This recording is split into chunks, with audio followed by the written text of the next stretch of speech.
Good morning, class. Welcome to PHC 100, Community and Public Health. Part 1 of Module 1, Health and Illness, the Study of Man. There are two approaches to the study of man. First, the atomistic approach, which views man as an organism, which is composed of different organ systems, organs, tissues, and cells. The second one is the holistic approach, that views man as a whole organism, the total organism with interrelated and interdependent parts functioning to produce a particular behavior acceptable or unacceptable to man or to his society. It is important to note that atomistic and holistic approaches are very useful in the planning of care of the individual during illness or its prevention. Being familiar with the two approaches to the study of man makes a healthcare professional be aware on how to deal with certain illness or diseases that affects man's health. And now we go to the concept of man as a biological being. So it is stated that man is a living organism contending continually with the forces in his environment. That environment influences man's behavior as an individual. So basically, man as a biological being came to this world must continue to adapt with his environment. And this environment affects whatever behavior man has in these present times. Okay, as we know, in biology, the cell is the basic unit of life. It is the stumbling blocks or the building blocks of the structure of all matters, of all living things. So each of these cells carries out a precise and specialized function. Example, our red blood cells, they are a specialized unit of cells that carry out a specific function. Our neurons, they serve as a transceiver of impulses and impulses from the stimulus to our brain. Okay, so these functions of cells, the different functions of cells or specialization of cells are what we call cellular behavior. So this cellular behavior is defined as simplest functional unit of behavior in a living being.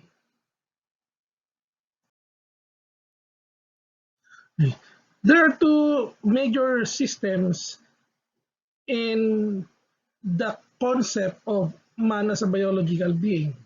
Not the organ systems, but these are the subordinate system, which is very important in carrying out daily life activities and is vital and essential to man's survival. And of course, this pertains to the different functioning organs in the body. And of course, we have the superordinate system. So this system is necessary towards the relationship of man towards his family, society, and environment. According to Byrne and Thompson, organismic behavior are based on two beliefs. First, man normally responds as a unified whole. Yes, we can see it. So we tend to react to a particular stimulus as a whole being and not just a particular organ system that will react to that stimulus. So basically, when we encounter a stimulus, our whole body or our uh, whole body respond to that particular stimulus. And man as a whole is different from and more than the sum of its components or parts. So basically, as we know from the earlier topic, that man is composed of the different organ system, even though we are composed of the different organ system, and each organ system have its own different or specialized function, man can do things that are not defined by those organ system. Organismic behavior refers to the observable features and actions that reflect man's functioning as a unified whole within the environment in which he exists. So basically, organismic behavior, ito yung behavior ng isang organismo na kung saan siya ay kumikilos para mag-adapt sa environment na kanyang kinalalagyan. So example nito, yung kapag sobrang init ng panahon, ang tao bilang isang organismo ay nag-a-adapt sa mainit na environment sa pamamagitan ng perspiration o pagpapawis.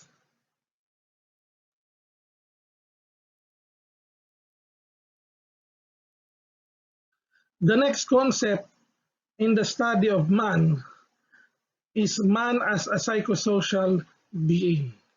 So according to Travel B, man is a unique and is irreplaceable individual, a one-time being in this world. Okay, so napaka-romantic ng pagkaka-describe ni Travel B. So man is unique, hindi mapapalitan, irreplaceable, and a one-time being in this world.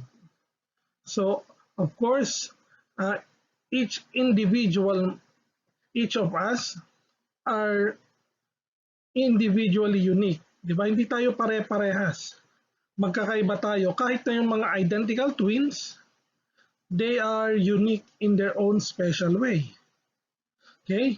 And each of us, as a social being, we are capable of relating with others. Okay? Kaya nga tayo, we are forming a relationship with other people like friends. Okay? Then we have a romantic relationship, but familiar relationship, and etc. Okay? So from birth, man is endowed to know, to like, to love, and to respond to and to appreciate the uniqueness of others. So it is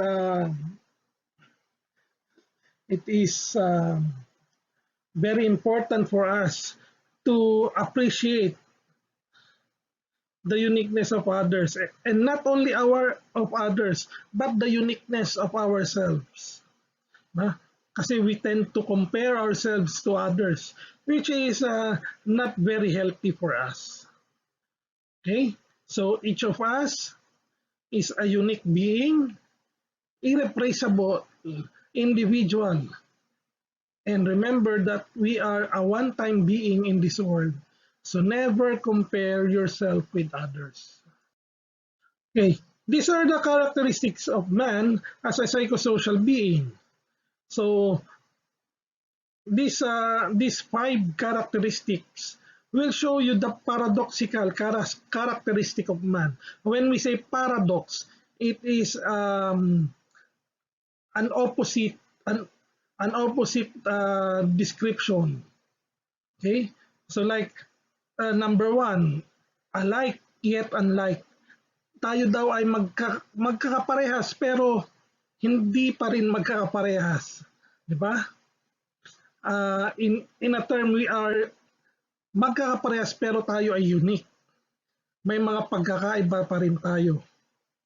Then number 2, shows limited and unlimited nature.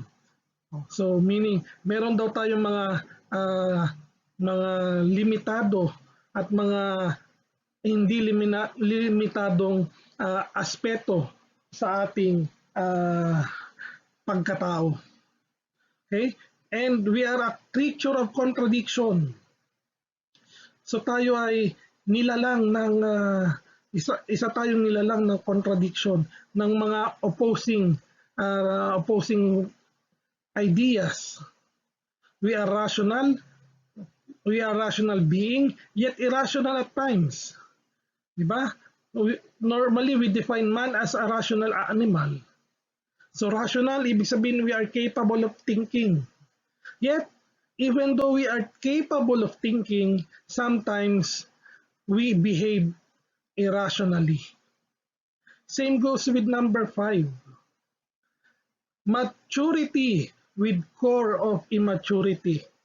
So tayo daw ay nagiging mature, pero yung sa pagiging mature natin, ang pinakagitna pa rin niya yung immaturity. And kapag na-trigger itong immaturity na to, lalabas at lalabas pa rin. Kaya nga there are times that even though we are mature enough to do things, to handle things, when we are forced into the corner and this immaturity is triggered, then we demonstrate immaturity and we become irrational. Okay, the next concept is man as a spiritual being.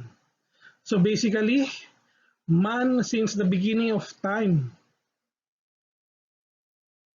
has been longing for a supreme being. Okay? So sabi dito, the spirit of man gives him life to his human body. Without the spirit, man does not know the reason for his existence on this earth. And man believes that his life is governed by a greater than he or a supreme being. So simula pa nung unang panahon, ang tao ay laging nakatunghay sa isang nilalang na makapangyarihan kaysa kanya. At isa sa paniniwala ng tao ay yung espiritu ng tao ay nagbigay buhay sa kanyang katawang lupa. Diba? In the Bible it says that God breathed His Spirit on us and Adam came into being. So yun. So man as a spiritual being, ang tao ay may spiritual na aspeto at hindi ito mawawala. Kung kahit sa iba't ibang kultura sa buong mundo, merong aspeto ng spiritual ang tao. Hindi man pare-parehas ng relihiyon, ngunit may mga pare-parehas na paniniwala.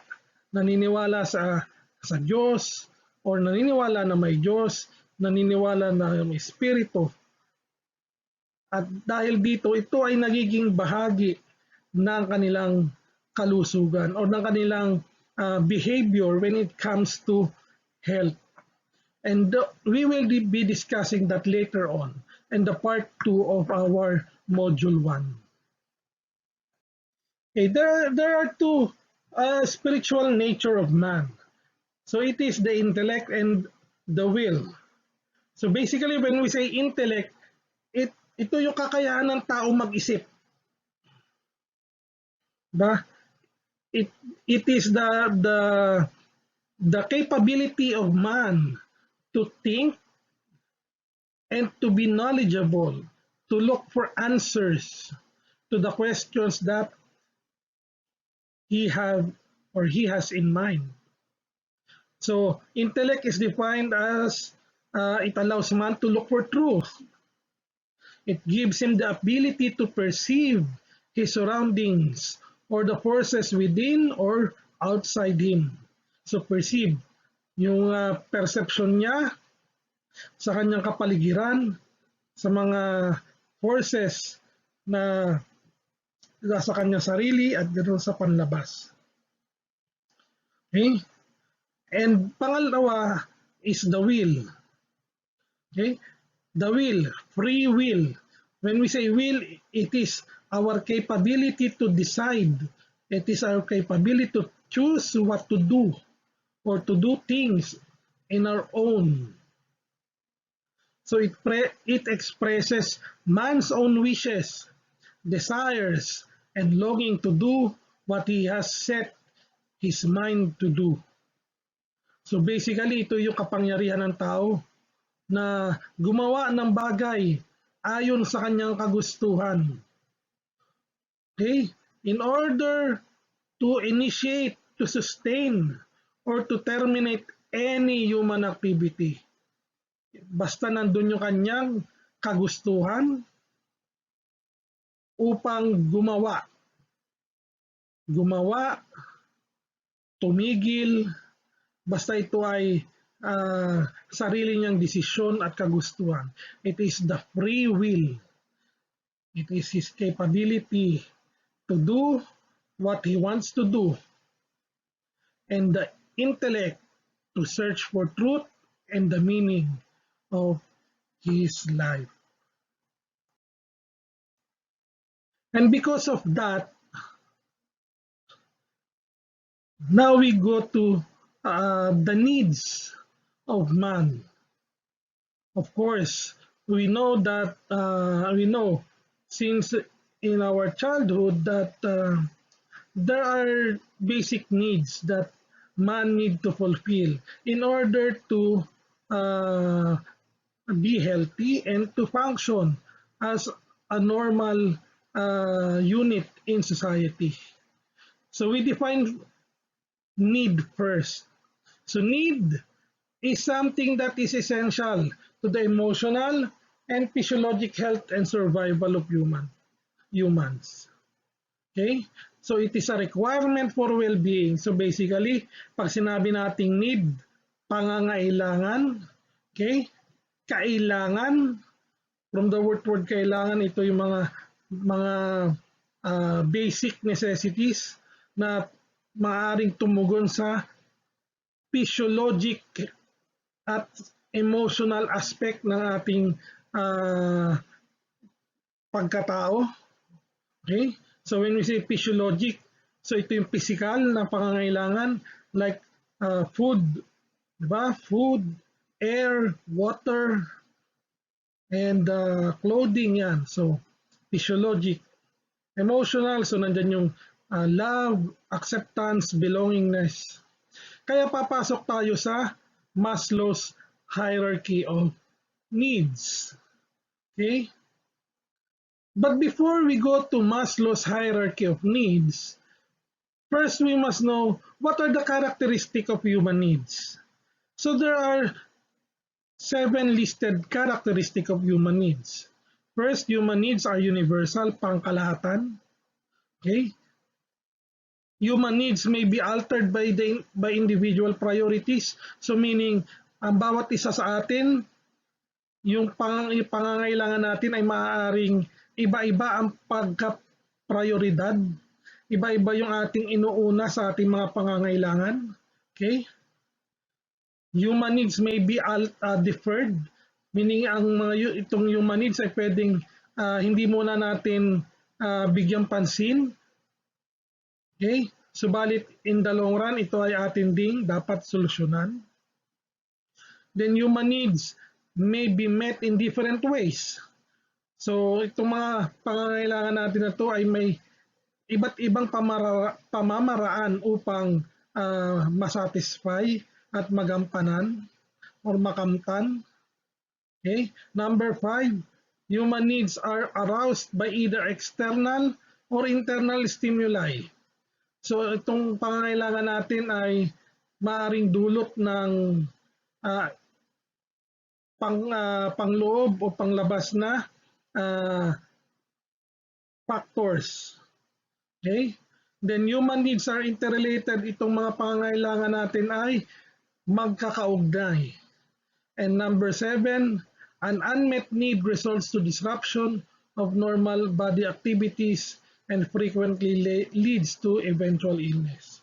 So kung meron tayong hindi na satisfy or na kamtan na pangangailangan, ito ay magdudulot ng pagkakasakit sa ating pangangatawan. Okay? So ito yung mga karakteristik ng human needs. So pupunta na tayo sa hierarchy of needs ni Abraham Maslow. Okay, so Maslow's hierarchy of needs. So ito ay isang pagkakasunod-sunod ng human needs. So according to Maslow, binuo niya itong kanyang theory based on three specific concepts. First, the absence of the fulfillment of needs results in illness.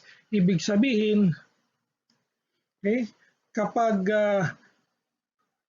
itong mga pangangailangan natin ay hindi natin natugunan, ito ay magtutungo or magreresulta sa pagkakasakit. Number 2, its presence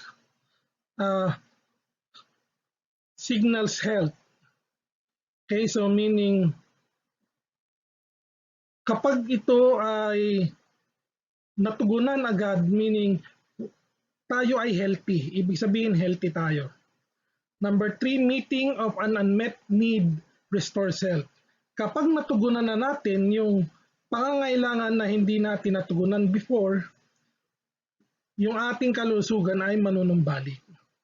Kaya meeting of unmet needs restores health. So yun lang yung pinaka highlights kung bakit nabuo ni Maslow yung kanyang hierarchy of needs. So sabi dito, the central theme, humans have urge to grow and to attain their highest level of potential. So ibig sabihin dito, sabi ni Maslow, ang bawat isang tao ay may kakayahan na lumago at maabot yung kanilang pinakamataas na potential. Okay? And then, sabi, needs at one level must first be met before the needs on the next level can be met. So, sa hierarchy of needs, kailangan mo nang matugunan yung mga pangangailangan na nandoon sa pinakailalim bago siya pumunta sa kasunod na level. Hindi matutugunan or hindi masasatisfy yung kasunod na level ng hierarchy of needs kung yung pinakaibaba or yung previous level ay hindi niya natugunan or nagampanan or nasatisfy. So, I will explain further in the next slide. Okay, so this is a picture or an illustration of Maslow's hierarchy of needs. So we have the physiological needs, okay, at the very bottom, followed by the safety needs or safety and security needs, then followed by the love and belongingness needs, and then the self-esteem need and self-actualization needs. So as I was saying earlier, that you cannot go or you cannot satisfy safety needs if your physiological needs are not met. Ibig sabihin, kung ikaw ay may kulang ka sa basic physiological needs like pagkain, pananamit, tubig inumin, okay? So, kung may kulang dyan at hindi na-satisfy, hindi ka makakaakyat sa safety needs. And so on. Let's say, sa love and belongingness, so hindi mo ma-experience ang love and belongingness if you yourself have safety and security needs. Okay? And hindi mo rin ma-attain ang self-esteem kung meron kang pagkukulang or pangangailangan sa love and belongingness. And so on and so forth. So example, hindi ka hindi mo mararamdaman na ikaw ay safe and secure kapag ikaw ay isang beses lang kumain sa isang araw. Tama?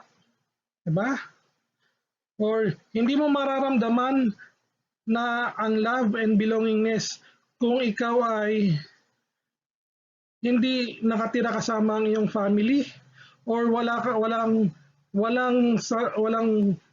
shelter ang iyong pamilya, 'di ba? Safety and security. And so on. So, yan yung ibig natin sabihin kanina that you cannot proceed to the next level if the previous level of needs are unmet. Okay, so these are ito yung mga description ng mga needs, bawat level of needs sa hierarchy. Okay. Physiologic needs, so referred as the basic needs.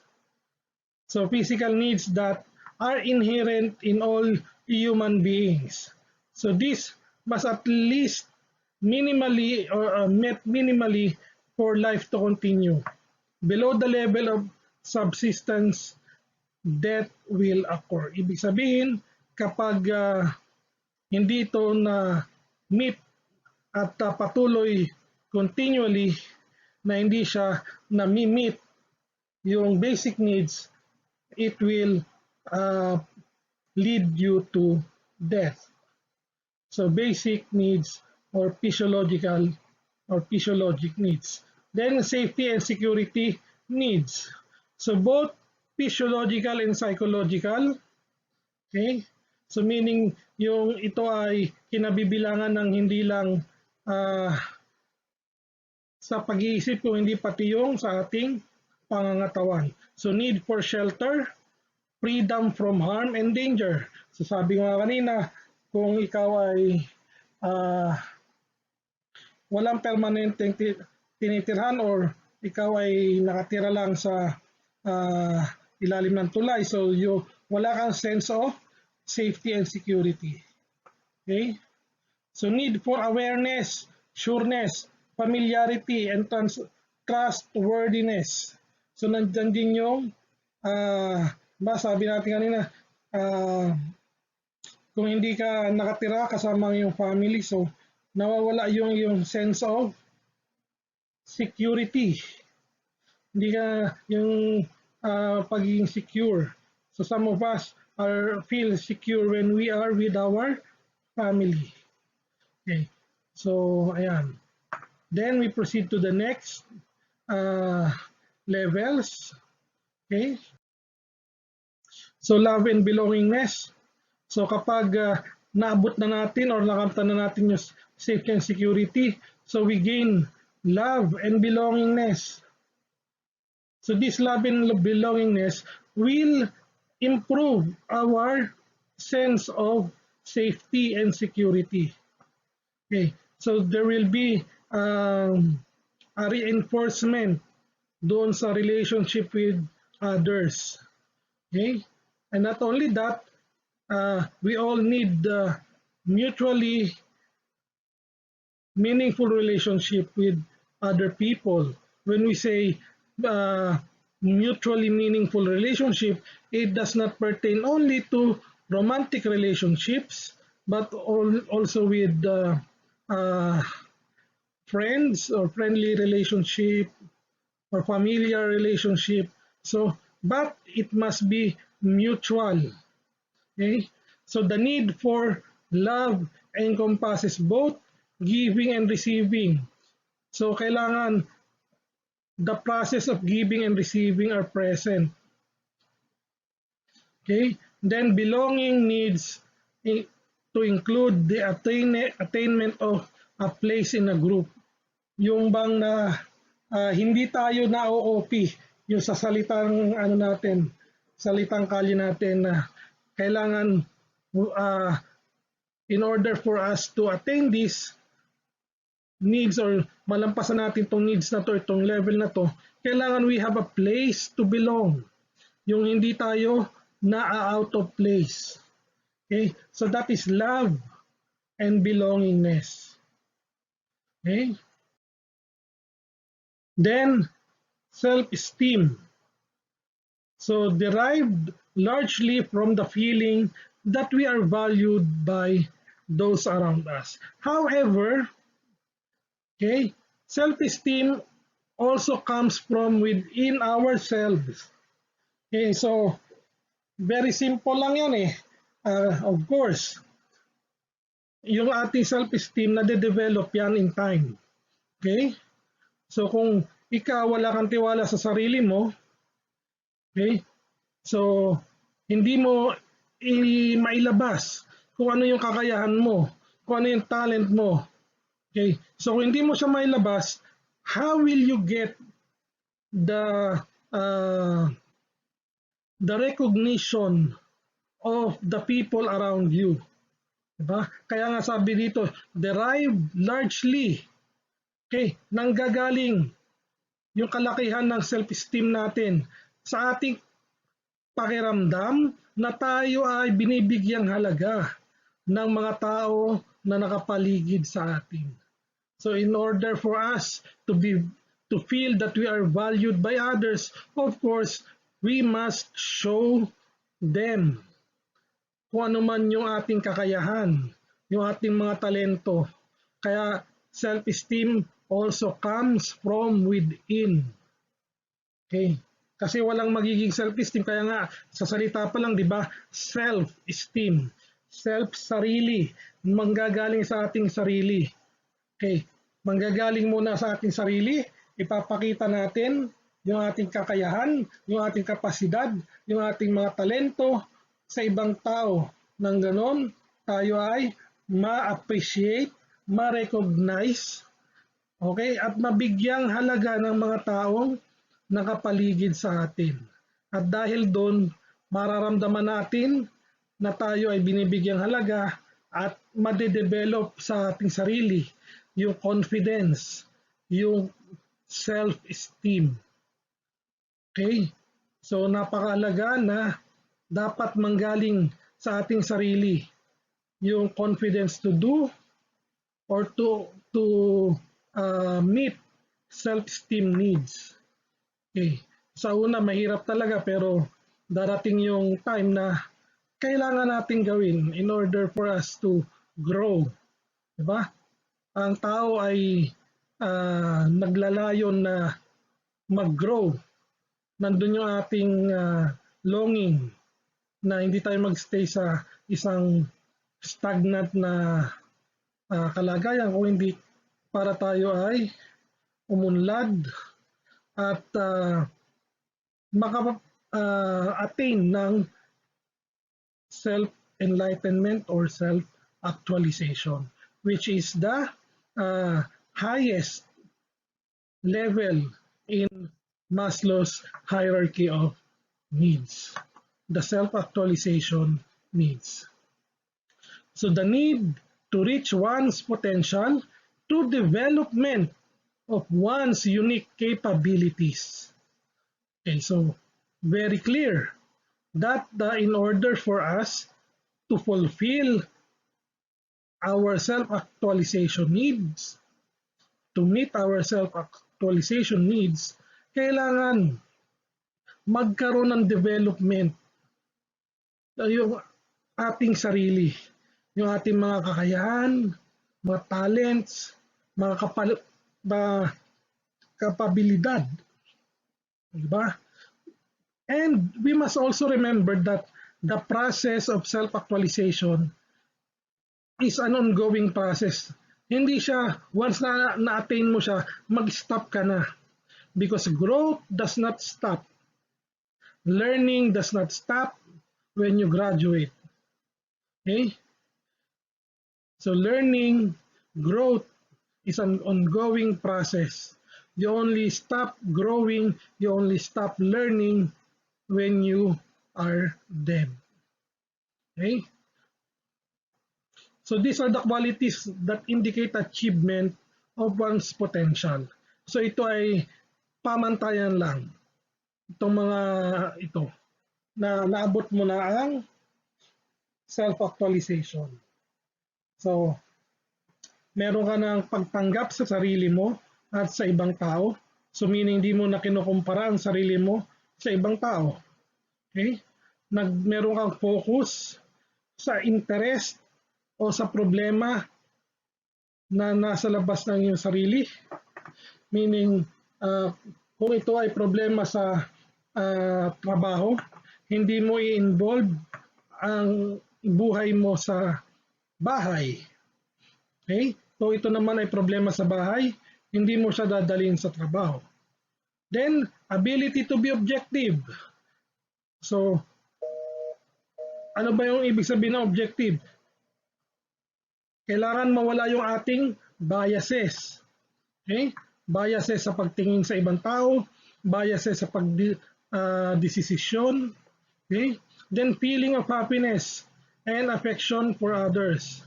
Respectful or person, ability to discriminate between good and evil. So, yung kakayahan para malaman ang pagkakaiba ng kabutihan sa kasamaan. And of course, yung creativity ang magiging gabay sa paglutas ng mga problema. Okay. And syempre, sa paglutas ng problema na yan, huwag nating kakalimutan na tayo ay maging objective. And thus, these qualities indicates that we have already attained self-actualization.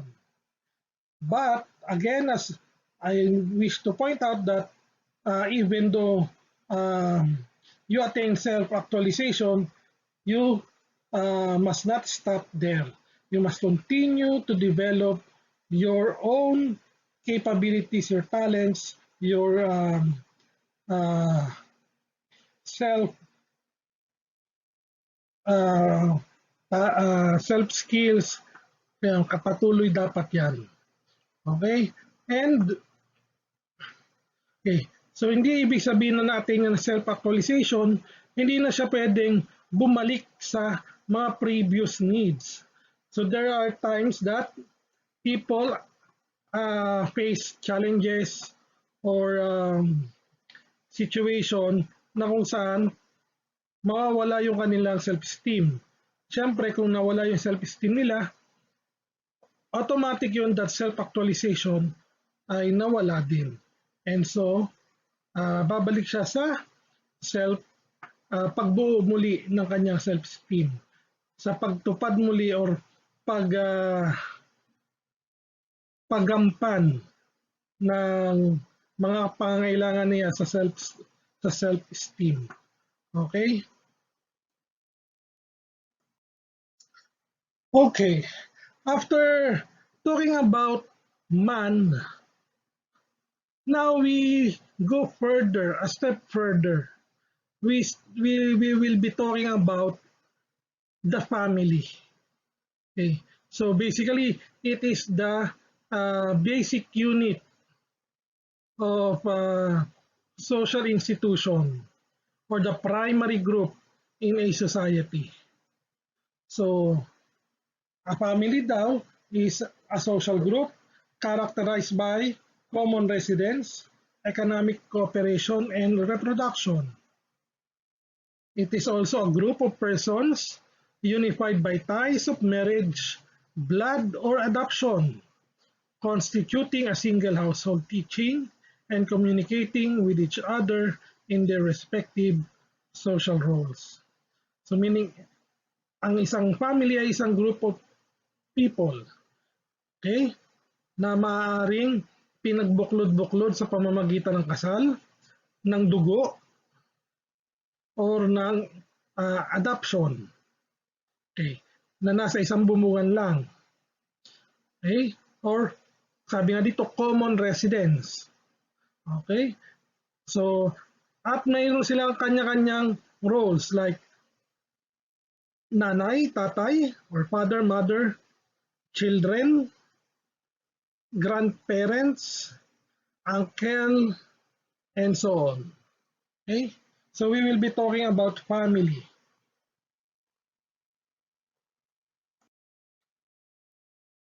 So first we must know what are the classification of family structures. So first is the its classification based on membership or internal organization. We only have two. First is nuclear family, and number two is extended family. When we say nuclear family, it is only composed by the parents and children, okay, or father, mother, child. So nuclear. When you say nuclear, ito yung di ba, nuclear magkakadikit. Okay? Then we have the extended family. So an extended family may be composed of one, two, or more families living together. Okay? Of course, when we say family, it is related. Related either by marriage, by blood, or by adoption. Okay? So, example na extended family. So, we have the nuclear family, the father, mother, children. Okay?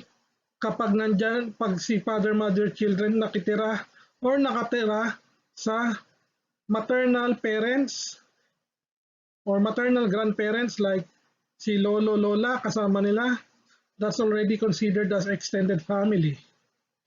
Or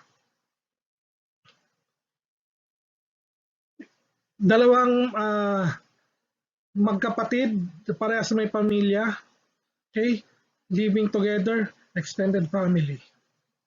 Okay? So yan yung mga classification of family structures according to membership or internal organization. Most of us or Filipinos are known to have more inclination sa extended families. Okay? Then we have the classification based on the place of residence. Okay? So we have three: patrilocal, matrilocal, and bilocal. Okay? When we say patrilocal, so the newlywed couple, okay, will be living with the family of the bridegroom or near the residence of the parent of the bridegroom. Okay, kaya nga siya tinawag na patrilocal.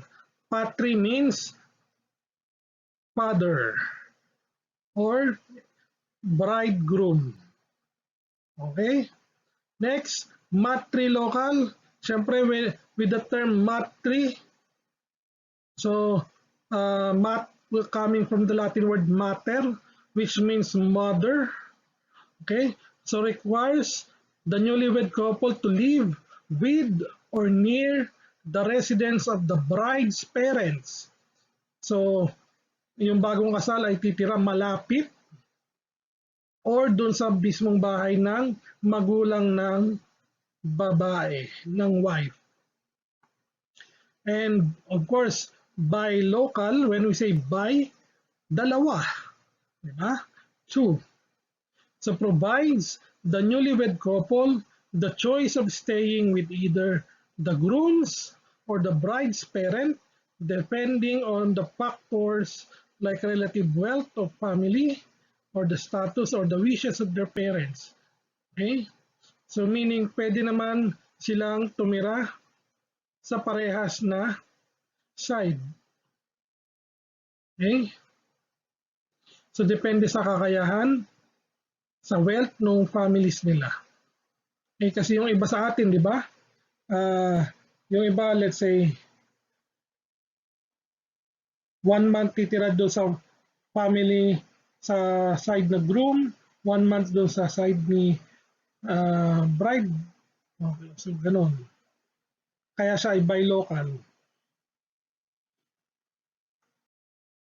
Okay, so we have this new term for family structure. So according pa rin sa kanilang location. Okay, so neo-local, meaning when we say neo, bago, new. So, ibig sabihin, sila ay magde-decide kung saan nila gustong tumira, independent of their parents, yung mga newly wed.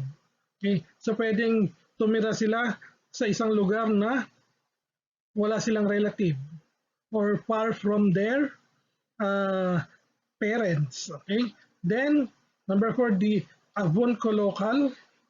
So ibig sabihin dito that the newlywed couple is to reside with or near the maternal uncle of the groom. Okay, maternal uncle ng groom. So ibig sabihin, kapatid ng nanay ng lalaki. So, ba't ba nauso to? Okay? So, before, di ba, hanggang ngayon naman, may mga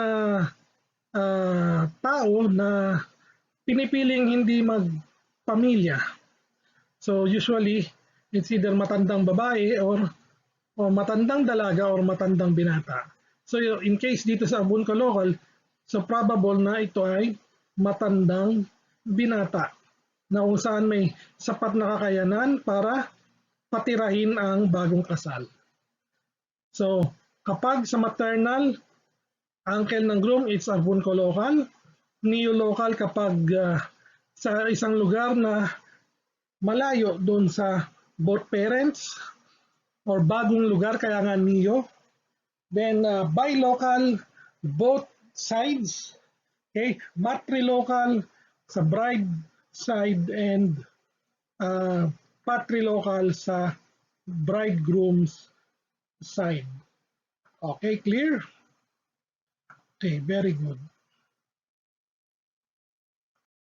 Okay, next classification is based on descent. Okay, so we have encountered this kind of things, di ba? So, minsan pinapakilala or tinatanong tayo ng mga nakakasalubong natin na, ikaw ba yung anak ni ganito? Or ikaw ba yung apo ni ganito?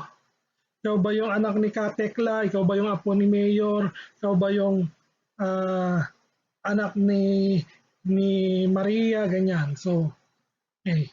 So, based on descent, we have 3: patrilineal, matrilineal, and bilateral. Okay? So, of course, andyan na naman yung ating mga root word or Latin root word. Okay, so patri, of course, pertaining to father. So, it affiliates a person with a group of relatives through his or her father's side. So, patrilineal. Pag naman matrilineal, affiliates a person or a group of relatives through his or her mother's side. Then bilateral, affiliate a person with a group of relatives through both his or her parents.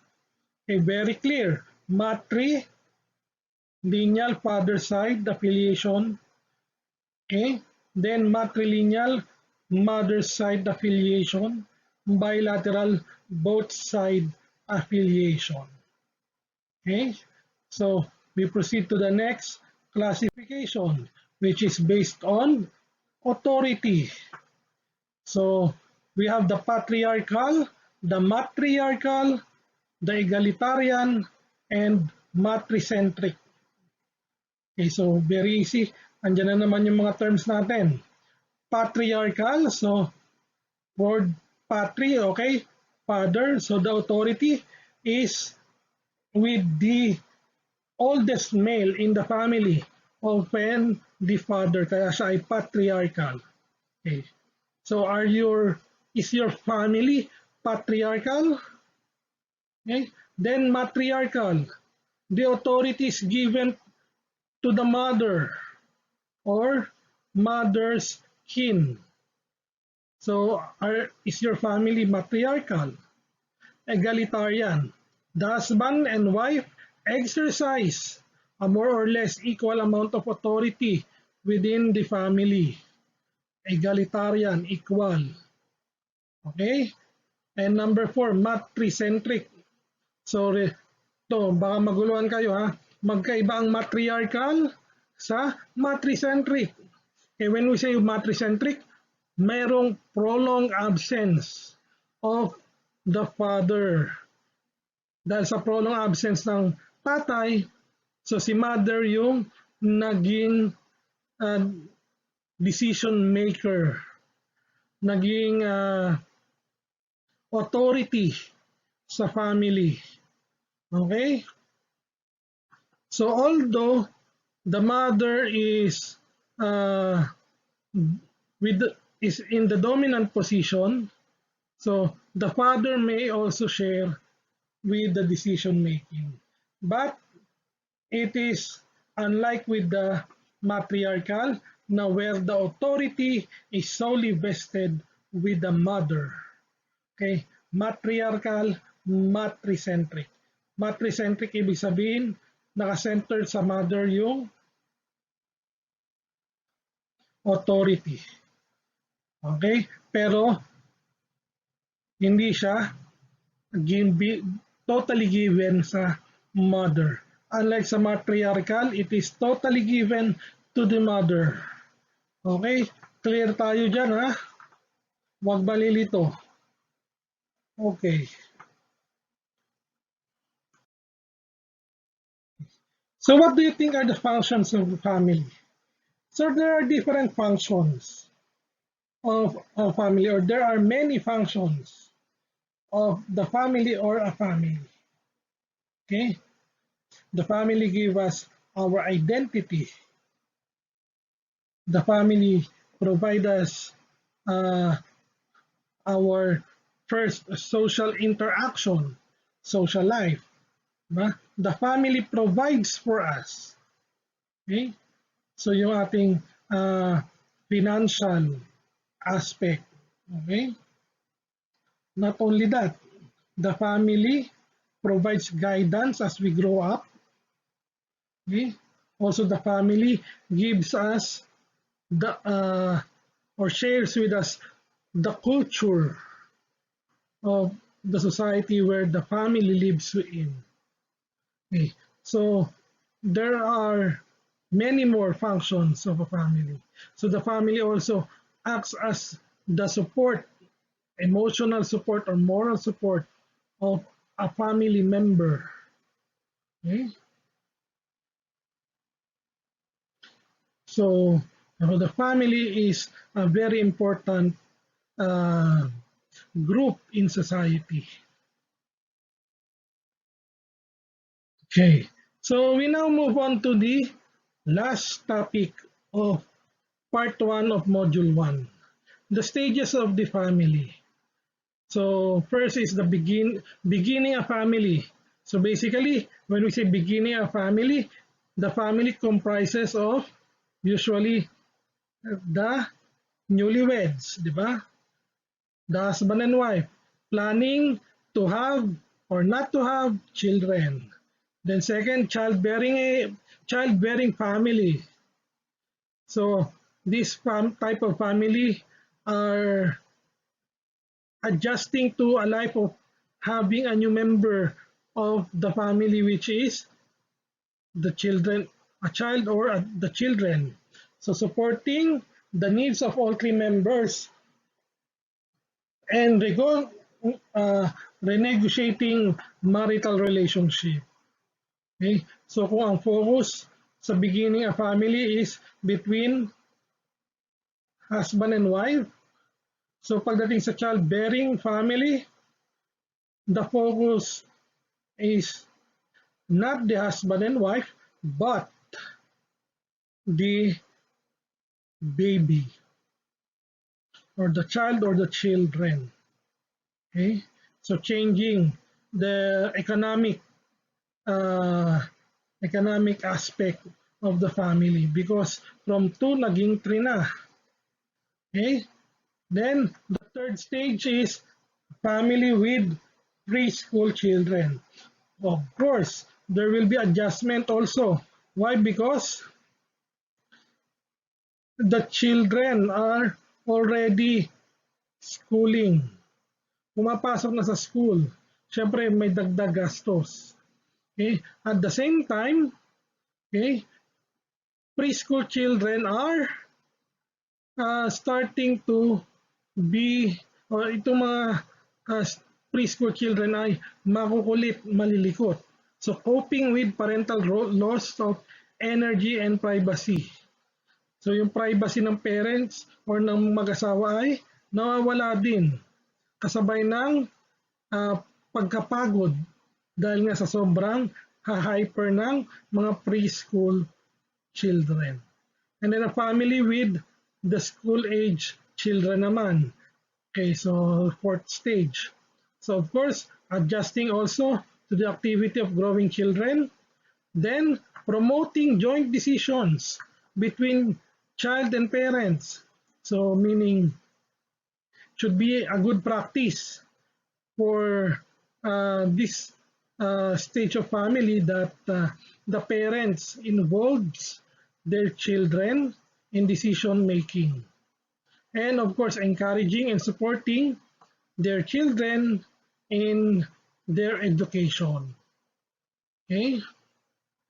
Then the fifth stage is a family with teenagers and young adults.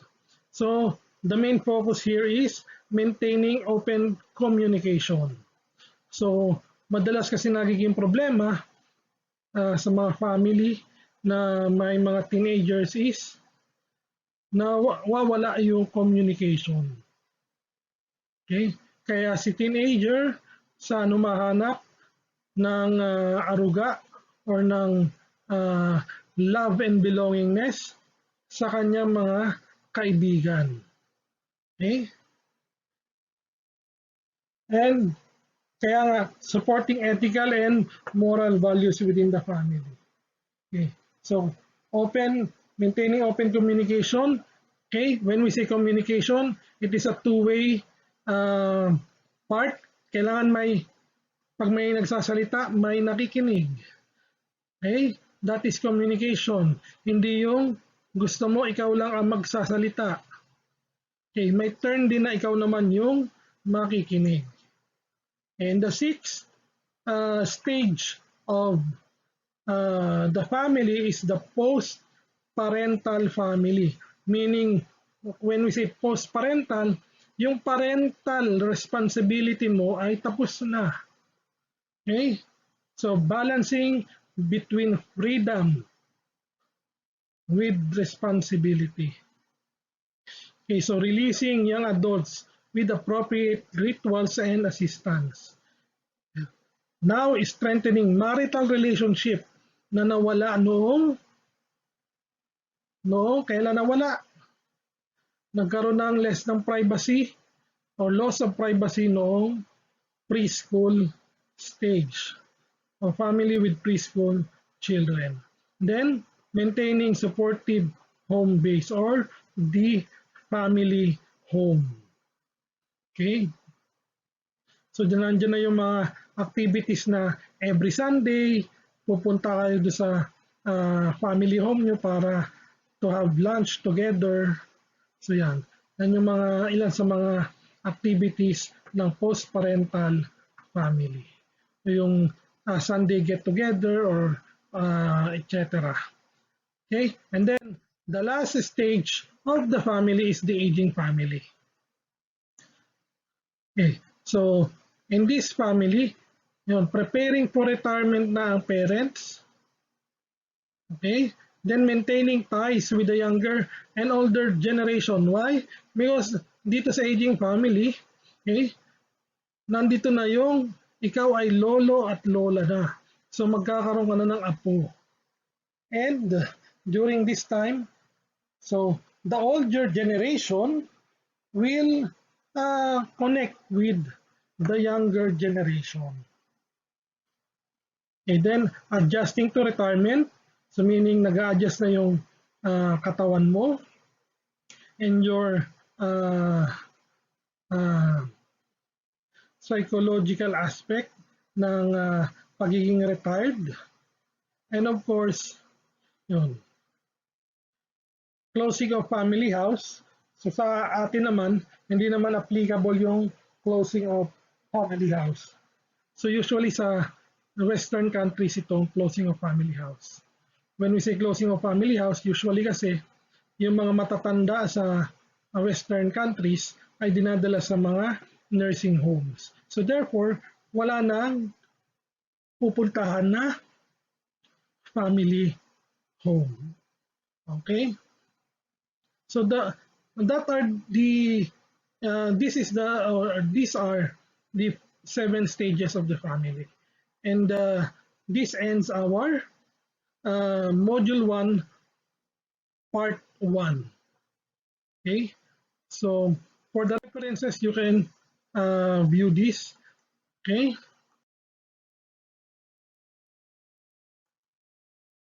so thank you for listening to the lecture. Okay. And tune in for the part 2 of module 1. Okay, thank you very much and good day.